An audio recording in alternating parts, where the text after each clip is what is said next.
The views and opinions expressed here are those of the guests and are not the official position of The Church of Jesus Christ of Latter-day Saints. One of the most remarkable aspects of The Church of Jesus Christ of Latter-day Saints is its unique history. Throughout the world, great stories from faithful church members have only added to that history.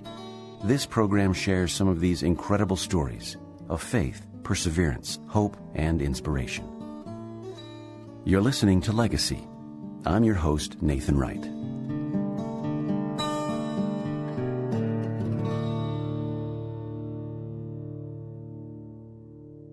Since its founding in 1830, members of the Church of Jesus Christ of Latter-day Saints were often persecuted due to their religious beliefs. This persecution was one of the motivating factors that made the Latter-day Saints part of the Great Migration West. The Mormons, however, were a unique part of this migration. Their trek to the Great Salt Lake Valley was, in great part, an effort to maintain their religious and cultural identity. This was a movement of an entire culture, an entire religion. It was a movement driven by religious fervor and determination. In studio today is Mel Bashore, a librarian since 1975 at the Church History Library. His current assignment is Historic Sites Researcher, where he's involved writing interpretive guides for missionaries that work at these sites. For several years, he's worked as a researcher and reviewer for the recently published history on the Mountain Meadows Massacre. He created and administers the Mormon Pioneer Database on the church website. His research and publications have centered on Mormon and Utah history with a particular focus on Mormon Trail history. Mel received a bachelor's degree in art from the University of Utah and master's degrees in education and library science from the University of Missouri, St. Louis, and Brigham Young University. Mel, welcome. Thank you. And to begin with, how did a guy with an art degree get tangled up with church history? Interesting question. I think many of us go through life and we just sort of trip and stumble our way into what we do in life, and that's the case for me. I did a little teaching and then thought that really I'd like to venture into the library field. I've always loved to read, and so went back and got a degree in library science and was hired after receiving that degree by the Church History Library to produce indexes and finding aids for researchers who come to the Church History Library. And that was 34 years ago. My. As I understand it, your passion for church history, or perhaps the thing that you've been dealing with most recently, is the Mormon Trail, church history, the migration west. It's a subject as large as the trail itself, but there seem to be a few misconceptions perhaps along the way. Maybe today we can talk about a few of those. Let's begin, though, with one of the most talked about episodes on the Mormon Trail, the handcart companies, if that's okay. We've all heard that it was Brigham Young's brainchild, but my question is, did handcarts exist before Brigham Young made this a part of the migration? They did. In fact, during the gold rush era, many people, I think it was 1850, that many diaries mention seeing a man pushing a wheelbarrow, and many of our Mormons crossing the plains saw this man too, and so that idea, that germ of an idea, may have been sparked by seeing that gold rush man pushing that wheelbarrow across the plains. Going back, though, to my beginnings in Mormon Trail history, it was within about 30 years ago. I saw many people coming into our church history library who, probably a third of the people coming in, wanted to know something about their pioneer ancestor, what it was like for them to cross the ocean to America, what it was like for them to go overland to Utah. And so they would come into the library, and we didn't really have any good finding aids to help them. In some cases, some of those companies only had very few journals or narratives that would tell the story of that company. In some cases, we might not even know who was in which company. The ships crossing the ocean, we have very good passenger lists for all those ships, but for those companies that took people to Utah, we are missing many rosters. Fully a third of the companies that cross the plains, we have absolutely no roster for those companies. Not just handcart companies, not but just all of them. Yeah, handcarts are simply a very small portion of the whole emigration story for Mormons. There were only 10 handcart companies, which is around 4% of the total companies that Mormons traveled to Utah in were handcart companies. So a very small part of the story, but it has become the icon of the pioneer experience, the handcart. But for those people who would come into our library and wanted to find some information about their pioneer ancestor, we really did not have a good finding aid to help them. So knowing how many were interested, I started 30 years ago systematically surveying our collection, reading all of these journals and finding which ones mentioned the story of either crossing the ocean and then I would identify which ship they traveled in or crossing the plains and which company they would have come to Utah in. And that took probably a decade off and on of just creating a bibliography. And then we entered the Internet age in the church just less than a decade ago, and so we put our database on the Internet, and it's now available there so people can, at home, search that database, find out which company their pioneer ancestor was in, and even if their ancestor didn't keep a journal, somebody in the company or several people did and may mention their ancestor in those journals. And so they, from the comfort of their own home, can read those narratives, of which we have over 3,000 trail narratives in full text on our church website. Where would that site be found? That's found on lds.org, and the easiest way to find it is to use on the church's homepage up at the top. There's an A to Z index. I would click on that and pick the letter P, and then scroll down till they come to Pioneer Index Searching, and click on that, and it will take them to this template in which they can enter their ancestor's name, and then that will take them into the company, and from there they can see which journals their ancestors are mentioned in. Excellent. Getting back to handcart companies, you mentioned that it only represents about 4% of everyone who came to Utah. How many handcart companies were there? Yeah, there were 10 handcart companies, and the 4% figure would be, that's the number of 4% represents the 10 handcart companies, and there were over 200, there were more than 250 companies. So the 10 was representing 4% of that total number of companies.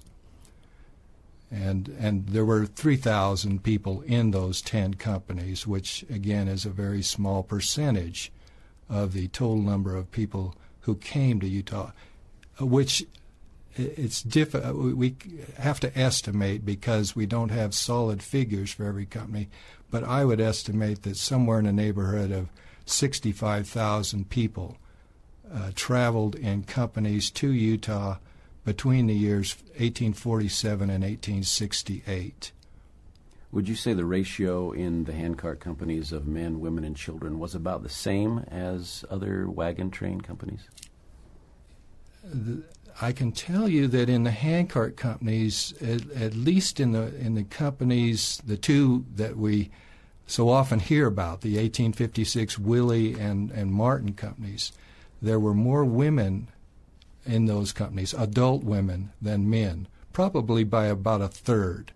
Why would that have been? do you think? If I were to speculate, it may be that, and these people came from England, that the desire to join the church may have been for women they're a little more sensitive maybe than us men, and that spark that might cause them to join the church may be more prevalent in women than men. I think maybe we see the same thing today in some of the emerging countries. So getting to some of the nuts and bolts of what these handcar companies did along the trail, a couple of summers ago I went with my stake and daughter on one of the stake treks up to Martin's Cove in Wyoming and some of the surrounding trails. And each of the participants were only able to bring a 5-gallon bucket of their own personal things to sort of represent what happened in the handcart companies. But these people had to eat and drink, and surely there was some sort of support system along with the handcarts. There was a great that they had a desire in Salt Lake to support them. But sometimes things fall between the cracks. And in the case of the William Martin companies, things did fall between the cracks for those poor people. And they weren't supplied at the places where they were hoping to be supplied. So they, over time, had to reduce the rations that they had. They had wagons accompanying them that were carrying some of these flour and needed supplies, and as they got closer and closer to Utah, the food supply dwindled, and they were cut back on rations. In fact, as I think about it, the final rations before they were rescued, for the adults, the amount of flour that was given per day for the adults may have produced a small loaf the size of a Twinkie. Very difficult to travel and have enough energy each day on just that much food. Nathan, if I can go back to how I started studying this, about 1997, 1998, just after the Mormon Trail Sesquicentennial, I received an assignment from the Ensign to write an article about the number of deaths that occurred on the trail. And deaths has never really been my interest. When I look at the trail experience, I try and see the positive side of things, and there is much in the positive side. In fact, I did not grow up a Mormon, and I remember in my elementary school history classes, we learned about Brigham Young and the coming of Mormons to Utah, and for my small teaching at that moment, it was a very positive thing of Brigham Young guiding thousands to Utah. And so I've always had this kind of positive outlook about things, and so I like to look at things in that way. And I remember Virginia Hinckley Pierce in 1997 spoke, and this was published in the Ensign. And she said, and I thought it was the most perceptive thing I heard that year about the Mormon pioneers. And she said that for most people coming to Utah, that most people, it was not a death and starvation and freezing, but it was they simply walked and walked and walked. And I think that was the experience for many who came to Utah. In fact, from some of the things I've read, it actually was kind of a great adventure, kind of a very long camp out. It was, and I look at it that way. I think I love to hike. I hike every week all year round. I just hiked Saturday up to Red Pine Lake. Still snow on the lake up there, but I think, gosh, what a neat thing to be able to do. Get up each morning, take a hike, go to bed, get up, take another hike the next day. for however long it took, usually 3 to 3.5 months to cross the plains, get to hike every single day.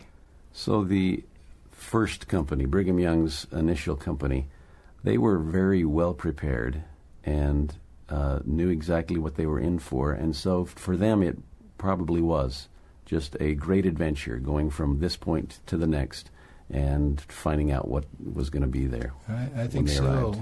I think so, because many of those men were frontiersmen. They had that spirit of adventure in their bloods, and for them, it was a great adventure.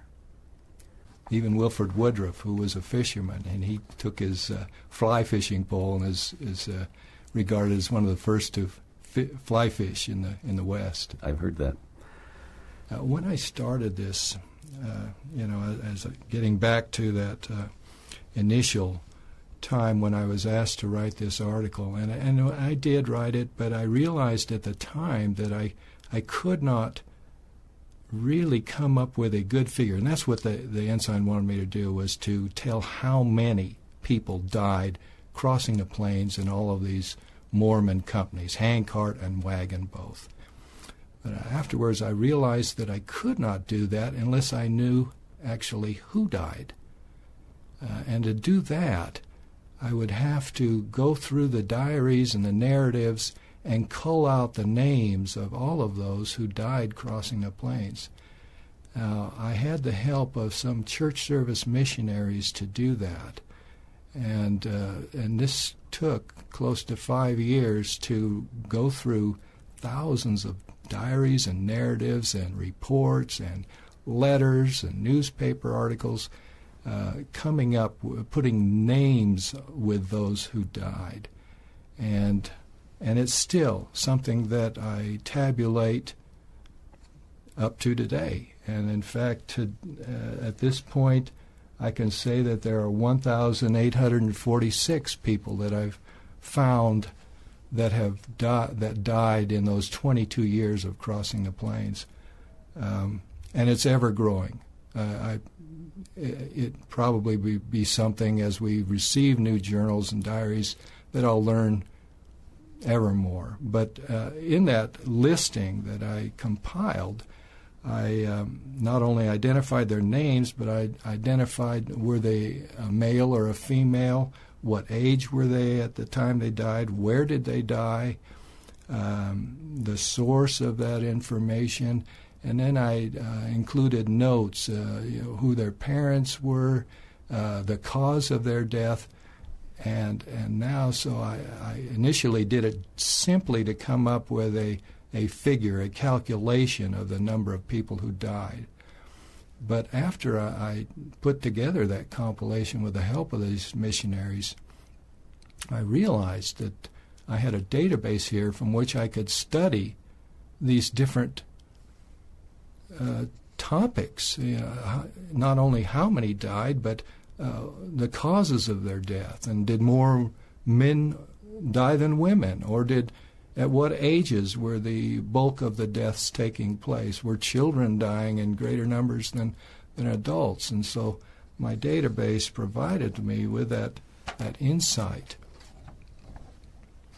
And from that, one of the great lessons, of course, all of our listeners will expect that the 1856 would have been the year in which most people died, and in fact that is what we're seeing, is that over 300 people in both handcarts and wagons in 1856 died, and that's a spike very different from what we see in the other years. But still, there are other years where I see a spike too. 1852 was a year in which almost 200 people died in our Mormon companies, to a low of 3 having died in 1858, the year following the Utah War year, when we didn't have many companies coming to Utah. So as little as 3, but as many as over 300. So is the figure you came up with anywhere near previous estimates or guesses as to how many people came across them? Andrew Jensen, back about the turn of the century, and he was an assistant church historian in the historian's office. And he came up with a figure of 6,000 people dying. And he never explained what he meant by that, but in later looking at that figure, it appears that he included everyone who died in the process of emigration. Those who traveled on the ocean, those who traveled on steamboats and railroads to get to an outfitting place, and those who were at the outfitting places prior to leaving for Utah. So he included the whole picture of emigration deaths. And my study only looks at those people as they are at the outfitting post, and then when they take that first step to Utah, that's when I begin counting trail deaths. So I didn't look at deaths in all of those other aspects of the emigration. So my figure of 1,846, that is only represents those who are taking that first step to Utah until the day they arrive in Salt Lake. So we read accounts of parents and family members who have to bury their loved ones on the trail, and for the most part, we have no idea where those specific burials took place. Is that true? That is true. The diaries often, when they do get specific, oftentimes they describe a place that may have had a name 150 years ago but no longer goes by that name. Or they describe a place with based on something that was there, some geographic feature that was there then, or some tree or something that has long since been cut down. And so it's we know of very few places on the Mormon Trail where there are actually Mormon, and that's the case for even non-Mormon deaths. There are very few sites where we know who is buried where. And so a specific one that I have read about is a Rebecca Winters, who was a Mormon pioneer. And the story of how this site was found and how it's upkept to this day is very interesting. Do you want to share a little bit about that? Yeah, her grave was marked, and I can't recall if it was marked at the time, but it was marked at least later with a rim of a wagon. And then as people, and there must have been something, and journals probably identified it as such. So we knew all these years where her grave was. And then they put the railroad very close to her grave, and a number of years ago, Mormon people were visiting that grave, and it was rather unsafe with passing trains. So they relocated the grave in a safer location, but nearby where she had been buried. At one point in my family, my father was convinced that we had an ancestor who was a member of the Mormon battalion by the last name of Allred, and I was happy and proud of this heritage until I did some research of my own just to verify this, and I checked some dates, I checked spouses' names, and come to find out that it was a person of the very same name as someone in the Mormon battalion, but not the very person. I wonder how often these family traditions, or even in a bigger scope, church history can cause strife for church members. Is this something you deal with? It does happen. I recall working with a family who was weeks away from going up to have a reunion at Martin's Cove. And they had always thought in their family lore that their ancestor had died and been buried near Martin's Cove. In point of fact, I was able to look on my death list that I'd compiled and found out that their ancestor had died several hundred miles east of where they had assumed he had died. It was too late for them to change their reunion place there where they were going, But with the information that I had gleaned from diaries, we were able to not exactly pinpoint where they were buried, but within a mile or two of where their ancestor had died and been buried, so that hopefully the next year or some future year they will be able to go to that place. Specific to the Mormon Trail, we think of the Mormon pioneers coming across, cutting trees down, just blazing the trail anew the very first time, but that isn't necessarily the case. They were following some trails that already existed. Is that true? That is true for the most part, except I think the Brigham Young's company, the Pioneer Company, did blaze a little bit, maybe a mile or so down Emigration Canyon. They followed the route down through that canyon that had been cut through by the Donner Company. But right near the end, the Donner Company, instead of going out through the canyon mouth, went up over this big hill. It's called Donner Hill now. And so that last little bit through the canyon was the only part of the Mormon Trail in which Mormons actually cut through a pass to get out.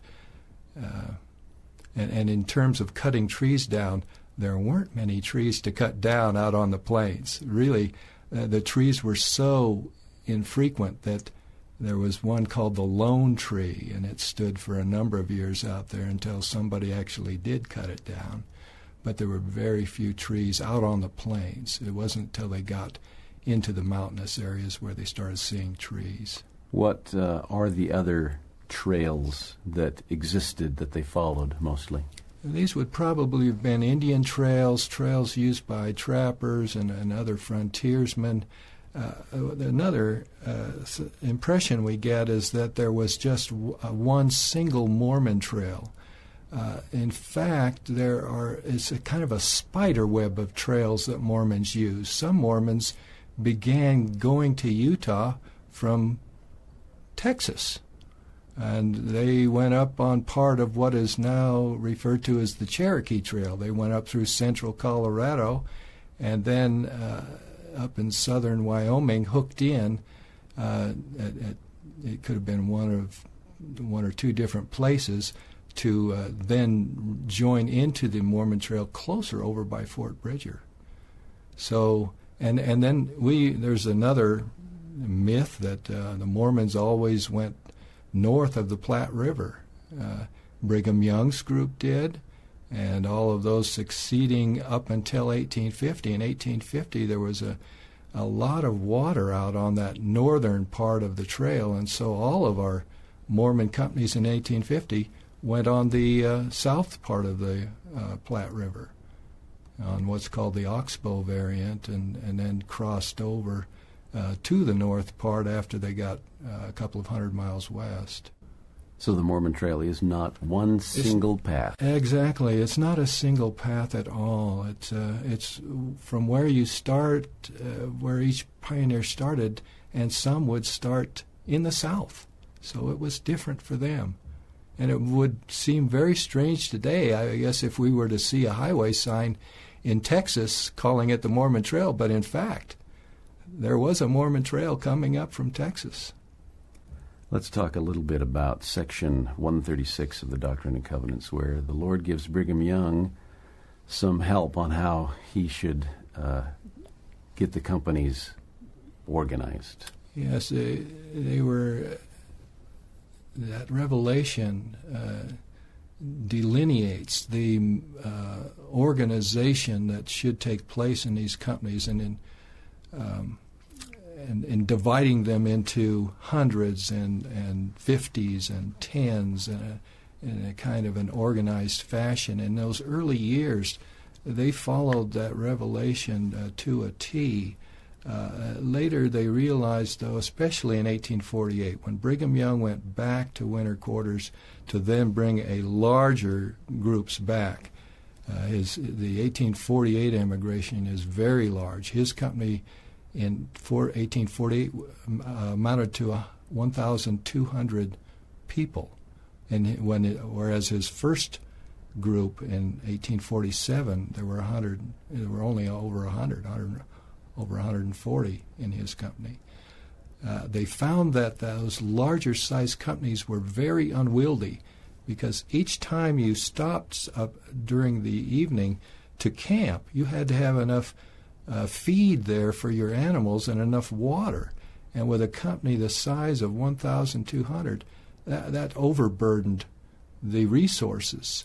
And so they soon realized that they needed to be a little bit more flexible in crossing the plains. But each company strove to have a captain. Sometimes they would have a president of a company who served as a spiritual leader for the company.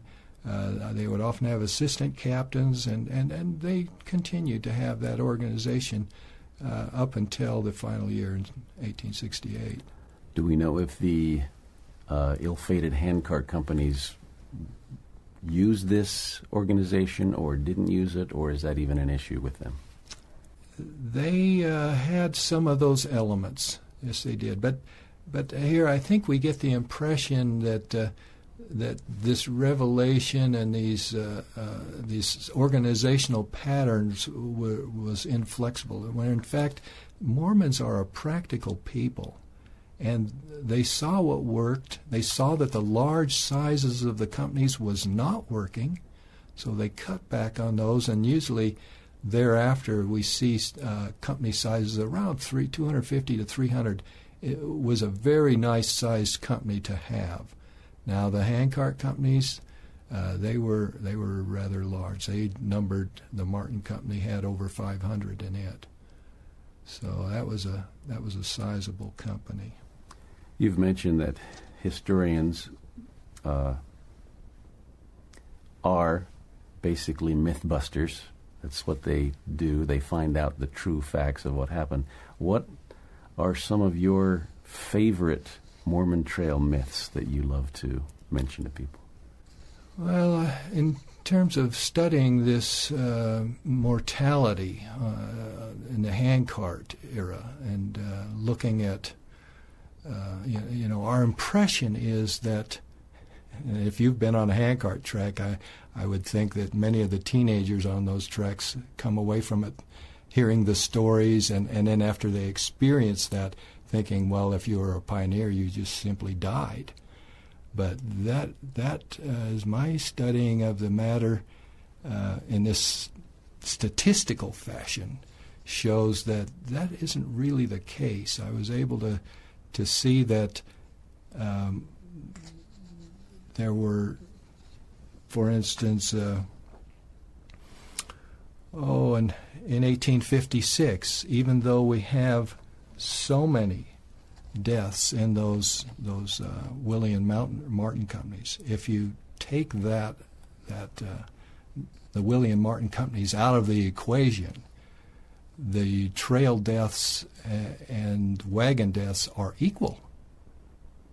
If we don't look at the William Martin companies, they're an anomaly. They are unique to our Mormon story. That's when so many died from those the wintry onset of winter and their hunger and starvation. But really, if we take them out of the equation, the same number of deaths occurred percentage-wise between wagons and handcart companies. So they really, that's a myth that probably ought to be exploded. Very interesting. We hear about Levi Savage warning, I'm not sure which company it would have been, that they were starting too late. Is this an accurate story? It is. Levi Savage had a trail experience, and he knew that this was late in the season, and yet he said there at the Florence area that I think they even put it to a vote, and that if it was their will to continue on, he would go with them and suffer the same whatever challenges they faced, he would also face with them. But he was a voice in trying to dissuade them from continuing on. What other facts of the Mormon Trail do our listeners need to really know? I was interested to find out that of the those 250 plus companies that Mormons traveled with, that fully a third of those companies, more than 80 companies, there was not a single death. That was unique to me. And even among the handcart companies, one of the handcart companies, the Stoddard Company, in 1860, did not suffer a single death. And then another interesting thing that I found in this was that only 18 of all of these Mormon companies suffered more than 20 deaths in them. So that was an interesting finding, so that of only 7% of all of these companies, 7% of all these companies suffered almost half of the deaths. So we find a very small number of companies having the number of deaths that are tragic. In fact, one of those companies, there was a company in 1855 that had more than 50 deaths, another company in 1866 that we call it the Cholera Company, the Lowry Company, they had over 50 deaths.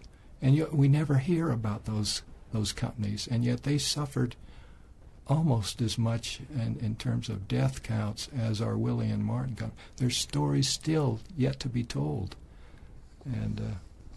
And how did they die, too? I found that interesting. Most deaths, and now I'm speaking here not just of the handcart companies, but all trail deaths. Most deaths that happened on the trail, the cause was from disease, not from freezing wet. And the weather-related causes were a very small part of trail deaths, not for the Willie and Martin, but for other companies. Cholera was the big killer on the trail. Half of all of the disease-caused deaths are attributed to cholera. People did not know what cholera was. They didn't know how to prevent it.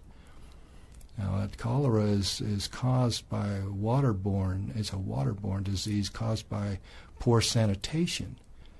The best way to keep from dying from cholera, of course, is not to get cholera. But they didn't know how to prevent that. Just by accident, they did boil their water, but it wasn't for cleanliness' sake. Oftentimes, the taste of the water was either salty or alkaline, and so they'd boil it to get the taste better. Or they'd see these little they call them wigglers, little insects or something, little parasites in the water, and so they'd boil it to kill those insects. But that was the only way that they could prevent cholera, is to boil their water. Overall, the Mormon migration is considered a success based on, I guess, just numbers. Is that true? I believe it is. I believe Brigham Young was the American Moses. He led thousands here, over 60,000 people. And if you were a pioneer, I think you had a pretty good, except in those years when things were skewed, when things didn't go right, you had a pretty good chance of getting here. For instance, you're a descendant of a Mormon pioneer who crossed the plains and did get here safely. That's why you're a descendant. So yes, it was a very successful movement to bring thousands here, and very well organized. In fact, I think our statistics in terms of death compare very favorably with the whole picture of Mormons and non-Mormons. That both Mormons and non-Mormons suffered probably around 3% or less trail deaths. We hear about non-Mormon companies like the Donner Party, etc. Mm-hmm. Is there any fair way to compare? There is. few years ago, Don Grayson, who's an anthropologist at the University of Washington, spent a while in our church history library. He had previously written a paper on the deaths of the Donner Party and discovered that the ones who died in the Donner Party were not the women. They were the men and the older people and the young children. And he wanted to compare his findings with the Donner Party with the Willie Company. And his research showed the very same thing, that the deaths in the Willie Company mirrored those of the Donner Party. It was the men and the young children and the older people who were dying in the Willie Company. And he saw this as a situation, not so much that he noticed that women, by their very makeup, may have something that enables them to withstand the roughest of times in crossing the plains. But he also saw that the men were, by their very nature too, needing to go out and expending the energy to find the food, to hunt the game, and by expending that energy, they were reducing their ability to withstand these terrible rigors that were imposed in 1856, and they were the ones who died. Were the men in much greater numbers. A very interesting comparison. It is. Is there anything else you would want our listeners to know about the work that you've done? Anything about the Mormon Trail? I think we need to look that the Mormons took a lesson from this. As I said, they were a practical people, so after those difficult times of 1856, the church leaders realized that something wasn't, that the handcarts could be a success.